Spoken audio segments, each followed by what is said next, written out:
The shadow is not always hidden in subtle gestures or whispered doubts. Sometimes it reveals itself openly through cruelty. When someone deliberately harms another, when they inflict pain, not by accident, but with intent, what emerges is not only the act of aggression, but a mirror of their unacknowledged darkness. Cruelty is not random. It is a manifestation of what lies beneath the surface of a person's psyche, a discharge of what they refuse to accept within themselves. In this sense, every act of intentional harm is also a confession, a revelation of the inner battles they cannot face directly. Cruelty is the externalized language of the shadow. Instead of turning inward to examine their own fears, insecurities, and inadequacies, individuals project these denied aspects outward, targeting others. This is why cruelty so often feels personal, but is rarely about the victim. The victim becomes a vessel for another's self-hatred, an unwilling participant in their inner conflict. It is easier to strike at another than to wrestle with the unbearable truths hidden within. When a person insults, mocks, or manipulates, they are not just expressing disdain for the other, they are exposing the unresolved fractures of their own soul. The shadow seeks expression. If denied recognition, it forces its way through destructive actions. When people hurt others on purpose, what they are truly doing is disowning their own darkness, thrusting it onto someone else. They find temporary relief in this act, as though the cruelty can exorcise what they cannot integrate. Yet this relief is short-lived. The cycle repeats because the shadow cannot be destroyed by projection. It only grows darker and more demanding when ignored. Every cruel word, every calculated act of harm is evidence of an unintegrated inner life that has been banished but not silenced. Cruelty also carries with it a strange intimacy. The person who harms often sees in their victim a quality they cannot accept in themselves. It could be confidence, joy, authenticity, or vulnerability. Instead of embracing these qualities within, they attack them in others. This is why cruelty is often directed at the strong, the authentic, the ones who shine too brightly. The act of harming becomes an unconscious attempt to dim the light that threatens to expose the shadows they are unwilling to face. Thus, cruelty is both an attack and an admission, a weapon and a revelation. It is important to recognize that cruelty is not simply about power, though power is the surface expression. Beneath it lies fear. The shadow that reveals itself in cruelty is rooted in fear of inadequacy, fear of being seen, fear of facing the truth. The cruelty serves as armor, a shield to protect the fragile self from collapse. To understand this is not to excuse it, but to perceive its true nature. Behind the sharp words, behind the manipulative actions, lies a frightened psyche unable to hold its contradictions. The shadow pushes outward, desperate to avoid the gaze of the conscious mind. The revelation of the shadow through cruelty is also an opportunity for those who experience it. When you are the target of cruelty, you are witnessing someone else's unhealed shadow. This does not diminish the pain, nor does it erase the injustice, but it can transform how you respond. Instead of absorbing their projections as truth, you can see them as evidence of what they cannot handle within themselves. Their cruelty becomes a message, not about your worth, but about their refusal to integrate what they fear. To see cruelty this way is to reclaim power from it. The shadow revealed in cruelty is also a warning to every individual. What we deny in ourselves, we risk inflicting on others. To avoid becoming the source of cruelty, One must turn inward and face the shadow honestly. It requires courage to admit envy, anger, fear, or weakness, and yet doing so prevents those energies from emerging as harm toward others. The unacknowledged shadow demands expression, but when integrated consciously, it transforms from cruelty into insight, from projection into self-awareness. The act of facing the shadow dismantles the cycle that perpetuates intentional harm. Cruelty reveals more than the darkness of another. It reveals the universal truth that within every human lies the capacity for harm if the shadow is ignored. It is not an anomaly reserved for the malicious, but a potential in every psyche. This recognition demands humility. It asks us to look not only at the cruelty inflicted on us, but at the small ways we too might project our shadows. To understand cruelty as shadow expression is to accept that the line between victim and perpetrator is not absolute, but a matter of inner work, a matter of whether one chooses to face their shadow or unleash it onto others. Thus, cruelty is never just cruelty. It is a revelation. It is the mask slipping, the darkness stepping into the light, the shadow announcing itself with brutal clarity. When cruelty emerges, the hidden becomes visible, and what was repressed declares itself in action, showing the world what the conscious self cannot yet admit. Power does not always announce itself in loud declarations or visible victories. Often, it lives in the quiet strength of conscious detachment. To detach consciously is not to withdraw in weakness or to escape responsibility, but to step back with awareness, to refuse the pull of manipulation, and to reclaim authority over your inner state. Detachment of this kind is not indifference, but mastery. It is the deliberate choice to no longer be controlled by the hooks others throw into you, whether through cruelty, expectation, or emotional demand. When people seek to provoke, they rely on reaction. They depend on your anger, your defense, or your need to explain, because those responses confirm their power over you. Conscious detachment breaks this cycle. It denies them the satisfaction of pulling your strings. By choosing to detach, you declare that your energy, your attention, and your peace are not available for exploitation. This is not avoidance. It is a conscious refusal to participate in a dynamic that diminishes you. Power lies here because the one who cannot be provoked is the one who cannot be controlled. Detachment requires awareness of your own inner triggers. Every wound, every unresolved fear becomes a point of entry for others to manipulate you.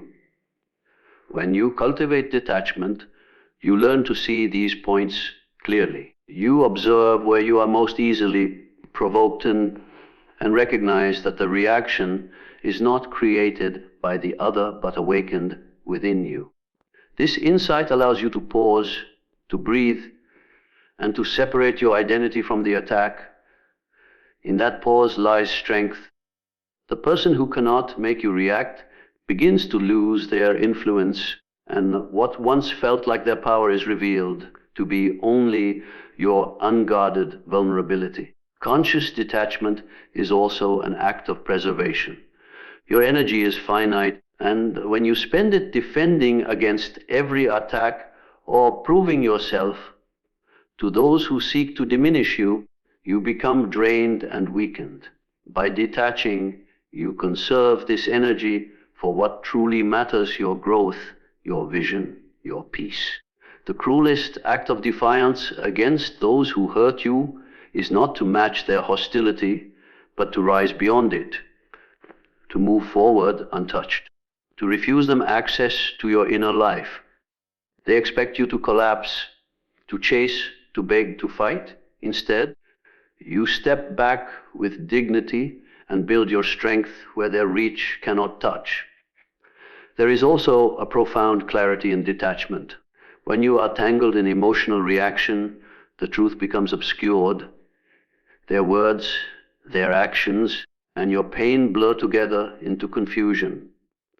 By stepping back, you see more clearly. You recognize that their cruelty says more about them than about you. You discern which battles are worth engaging in and which are traps designed to consume your spirit. Detachment sharpens perception. It allows you to see the structure of manipulation, to understand the motives behind the mask, and to free yourself from being a pawn in someone else's unconscious game. Power in conscious detachment also comes from self-definition. Those who seek to control often do so by defining you through insult, through labels, through narratives meant to reduce your sense of worth. Detachment removes their authority to name you. You know who you are, and their words pass over you without lodging in your identity.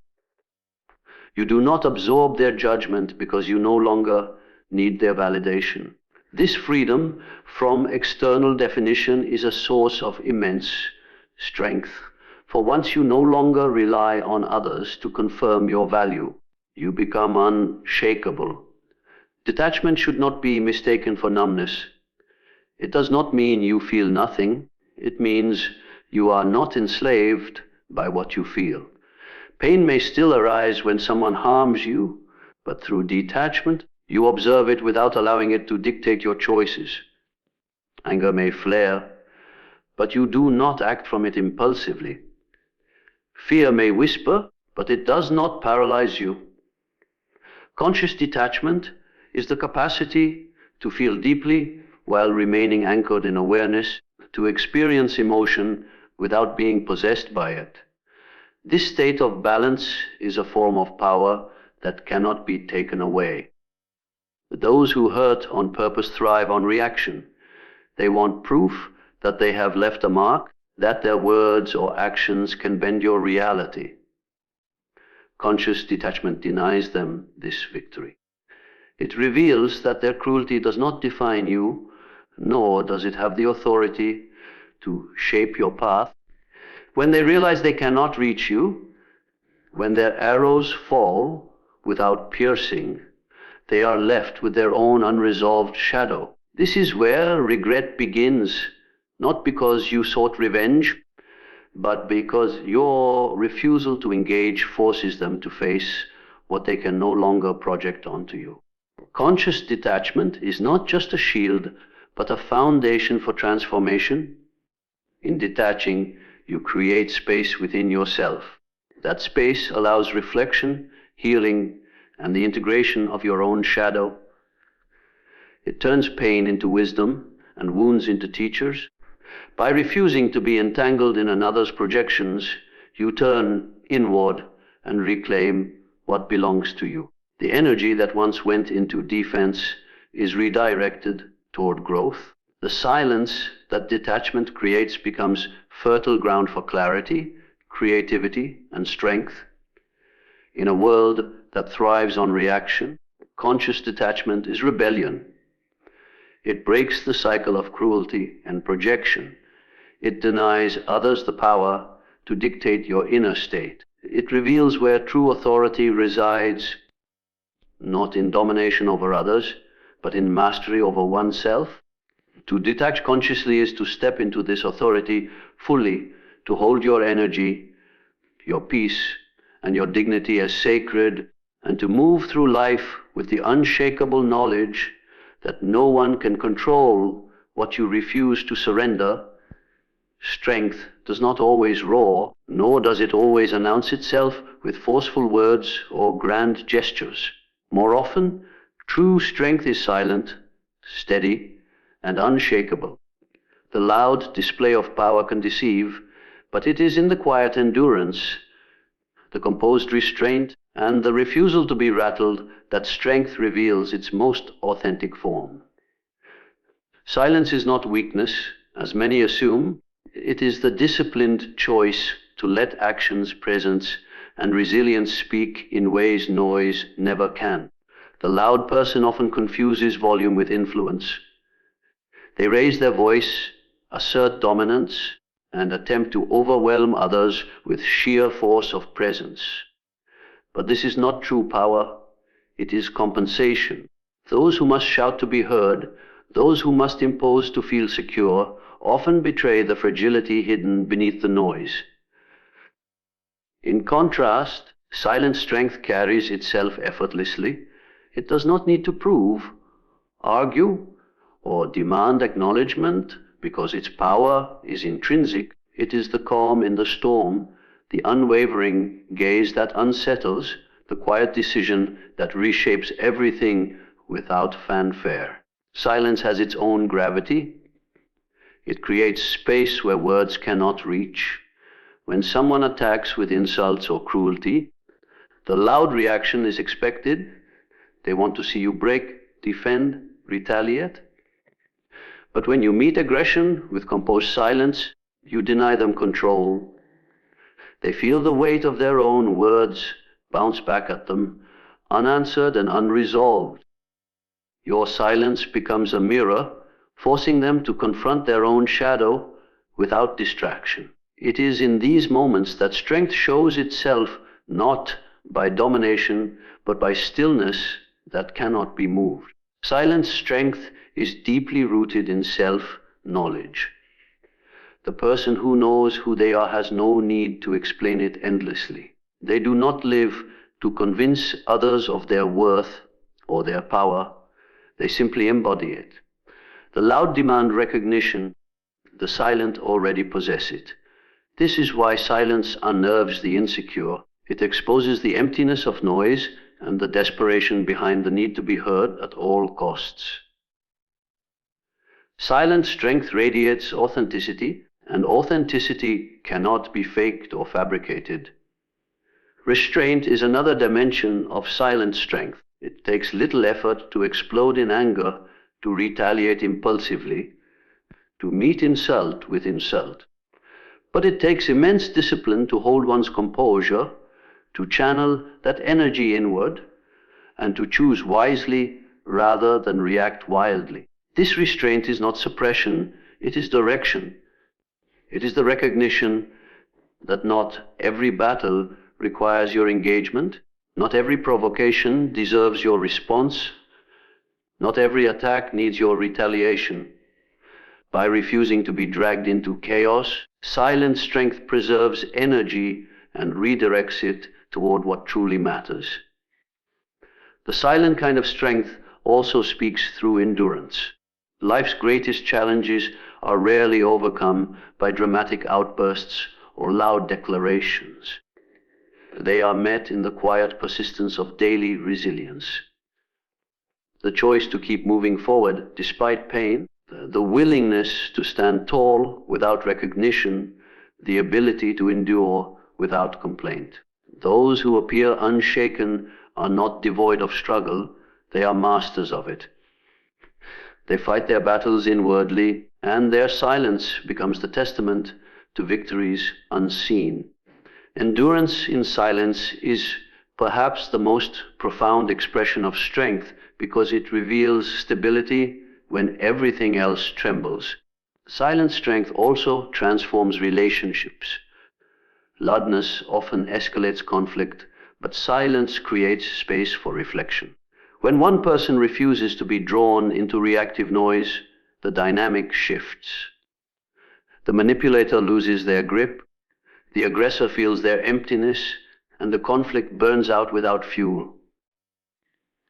Silence interrupts patterns of control and dominance, forcing others to recognize their own behavior. It becomes a powerful tool not only for personal preservation, but also for dismantling cycles of toxicity. There is also a sacredness in silent strength. In silence, one listens more deeply to intuition, to the subtle movements of the heart, to the truths that noise obscures. Strength that is silent arises from this inner connection. It trusts in itself, in its vision, and in the natural unfolding of life. It does not need to declare victory, because victory is found in the very act of staying aligned, undisturbed and authentic. This form of strength transcends appearances. It becomes an unspoken language of presence that others feel without explanation. Silent strength is not passive. It does not mean you allow injustice or cruelty to persist unchecked. Rather, it means you choose when and how to act with precision. Loudness scatters energy, silence gathers it. When you finally move from a place of silent strength, your action is sharp, undeniable, and transformative. It is not diluted by desperation or the need to prove yourself. It comes from clarity, and that clarity makes it powerful. Those who underestimate silence often learn that when it finally acts, it leaves no doubt. To embody strength that is silent is to step beyond the illusions of appearances. It is to recognize that power is not in noise, but in presence, not in argument, but in certainty, not in domination, but in composure. It is the strength that moves mountains without a sound, that disarms cruelty without retaliation, that grows steadily in the quiet spaces where others cannot see. It is the kind of strength that endures when noise fades, because silence, when chosen consciously, does not weaken. It magnifies what is unshakable within. Integrity is not an option for the self, it is a demand. The deeper layers of who you are cannot be deceived by appearances, pretenses, or compromises that betray your truth. You may convince others with a facade. You may even attempt to convince yourself, but the self knows. It carries within it an unyielding demand for alignment, a call to live in accordance with what is real rather than what is convenient.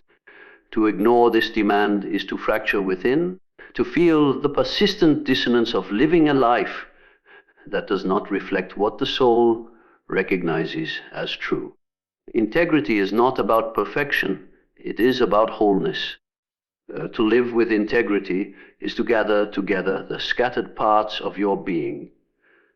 The words you speak, the actions you take, the values you hold, and bring them into coherence. When these elements align, a profound strength emerges. You no longer need to manage appearances, hide contradictions, or maintain illusions. Integrity frees you because it unifies you. Without it, you are divided, torn between the mask and the reality, burdened by the effort to sustain what is false. The self demands integrity because without it, the psyche cannot rest. The demand for integrity often reveals itself through discomfort. Whenever you betray yourself, by agreeing when you mean no, by staying silent when you should speak, by acting against your own values, you feel it. That unease is not random, it is the self refusing to be silenced. It speaks through tension, through guilt, through the quiet sense that something is off. People may dismiss these feelings as inconvenient, but they are signals pointing toward misalignment. The self does not allow you to escape the consequences of disowning your truth. Even if you bury the discomfort, it resurfaces as anxiety, restlessness, or dissatisfaction. Living without integrity eventually corrodes the spirit. It creates fractures that weaken your inner foundation. When you compromise your values for approval, you create dependence on others' validation. When you act against your convictions for comfort, you erode trust in yourself. Each small betrayal accumulates until you feel disconnected from who you are. This disconnection breeds despair because the human spirit longs for authenticity. The self demands integrity because it is only in authenticity that life has meaning. Without it, existence becomes performance, a hollow repetition of roles without substance. Integrity also demands courage. It is easy to follow the path of least resistance, to say what others want to hear, to blend into expectations. But the self will not be satisfied with that. It pushes you toward honesty, even when honesty risks rejection. It calls you to act with principle, even when principle costs you comfort. This is why those who live with integrity often stand apart. They refuse to bend to what betrays their truth. Their strength does not come from arrogance, but from obedience to an inner law that will not be silenced. To live with integrity is to risk misunderstanding, but it is also to gain the peace of knowing you have not abandoned yourself. The demand for integrity also transforms relationships. Without integrity, connections become fragile, built on performance and pretense. Words lose their weight when they do not match actions. Promises become empty when they are not honored. Trust erodes, and what remains is a web of appearances rather than genuine connection. But when integrity guides your being, others sense it. They may not always like it, but they respect it. Integrity creates clarity. It draws those who value truth and repels those who thrive on manipulation. In this way, integrity becomes both a shield and a filter, shaping the environment around you by the quality of your presence. Integrity is not only a moral demand, it is also psychological necessity. To live in contradiction drains energy. To maintain falsehood requires constant vigilance, a continuous effort to cover tracks and hide inconsistencies. Integrity removes this burden. It simplifies life because the inside and the outside match. You no longer need to remember which mask you wore in which situation because you are no longer wearing one. This inner unity creates resilience. When storms come, you are not shaken by divided loyalties or fragile pretenses. The self that stands in integrity is rooted deeply, anchored by truth. The demand for integrity also reveals the dynamic of shadow. The parts of yourself you deny or hide will eventually manifest in ways that force you to confront them. To live without integrity is to exile parts of yourself, but the self does not allow exile forever. What is hidden returns, often through conflict, projection, or crisis. Integrity requires you to face these disowned parts, to acknowledge the shadow rather than pretend it does not exist. In doing so, you integrate what was divided, and wholeness becomes possible. The self demands integrity not as punishment, but as the path to completeness. Ultimately, integrity is not about external recognition. You may live with complete integrity and still be misunderstood, disliked, or opposed. But the measure of integrity is not how others perceive you, it is how you stand with yourself. When the inner voice is at peace, when your actions reflect your convictions, when your words are not betrayals of your truth, then the demand of the self is met. This peace cannot be purchased with approval, nor destroyed by disapproval. It is an inner alignment that no external circumstance can touch. The self demands integrity, because only in integrity can you become whole, only in integrity can you truly trust yourself, and only in integrity can your existence carry the weight of authenticity. Revenge is often imagined as retaliation, a sharp response that mirrors the harm done to you. Yet the deepest form of revenge is not found in retaliation at all. It is found in transformation. When someone hurts you on purpose, they expect you to break. They expect you to remain stuck in the wound, to define yourself by the pain they inflicted. What unsettles them most is when you refuse to remain where they left you. Transformation becomes the ultimate revenge because it renders their cruelty powerless, turning what was meant to destroy you into the very catalyst that makes you stronger. Transformation changes the narrative. Without it, you live inside the story they wrote for you. The victim, the diminished one, the person forever defined by betrayal. With transformation, you claim authorship of your own life. The wound is acknowledged, but it does not imprison you. Instead, it becomes the soil in which resilience grows. Those who hurt you do not expect you to flourish. They expect their actions to define your limits. When you transcend those limits, when you use the wound as fuel for growth, you rewrite the story entirely. The harm they inflicted becomes the proof of your ability to rise. There is a power in transformation that retaliation can never match. Retaliation keeps you bound to the person who hurt you. It ties your energy to theirs, keeping you locked in the same dynamic of harm. Transformation severs that bond.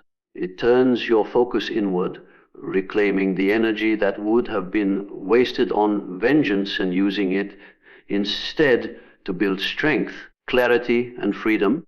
The greatest punishment for those who sought to harm you is not to see you consumed with retaliation, but to see you thrive despite what they did. They are left with the knowledge that their cruelty became irrelevant to your destiny. Transformations also exposes the limits of their power.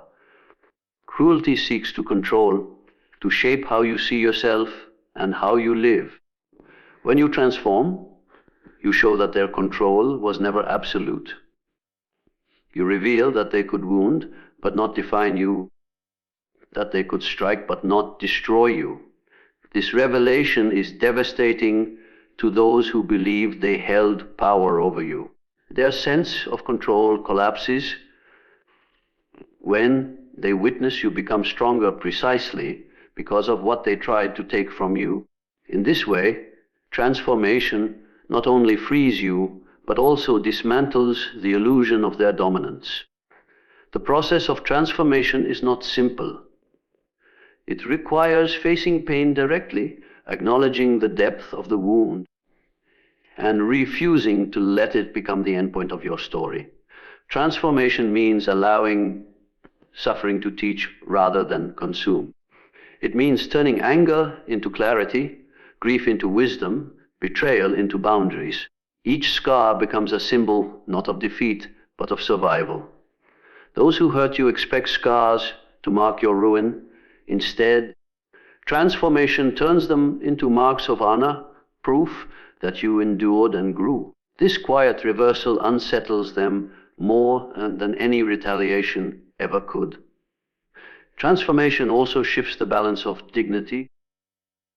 When you retaliate, you risk sinking to the level of those who harmed you. When you transform, you rise above it. This rise is not arrogance, but alignment with your true self. It demonstrates that your worth cannot be diminished by another's cruelty. It reveals that your life belongs to you, not to those who tried to wound it. In this way, transformation not only frees you from their grasp, but also protects your dignity, ensuring that the harm done to you does not corrupt your spirit. There is also a contagious quality to transformation.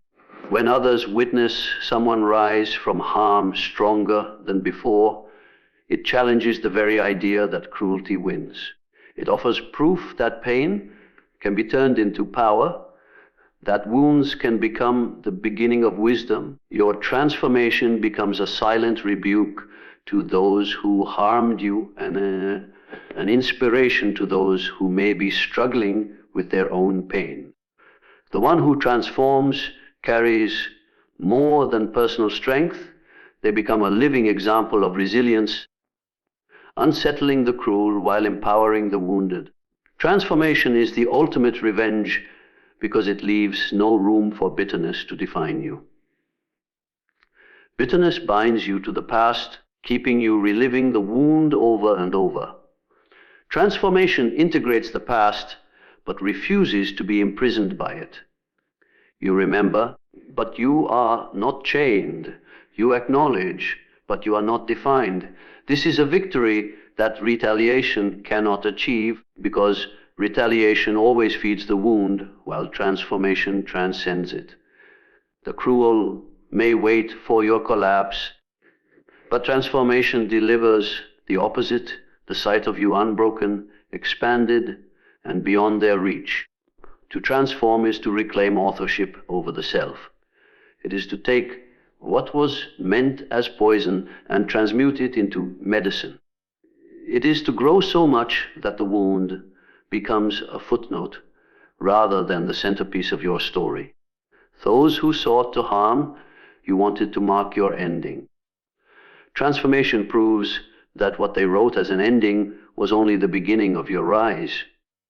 In this, they find their deepest regret, not because you punished them, but because they realize they empowered you in ways they never intended. Transformation becomes the proof that cruelty failed, and that the spirit, when aligned with growth, cannot be destroyed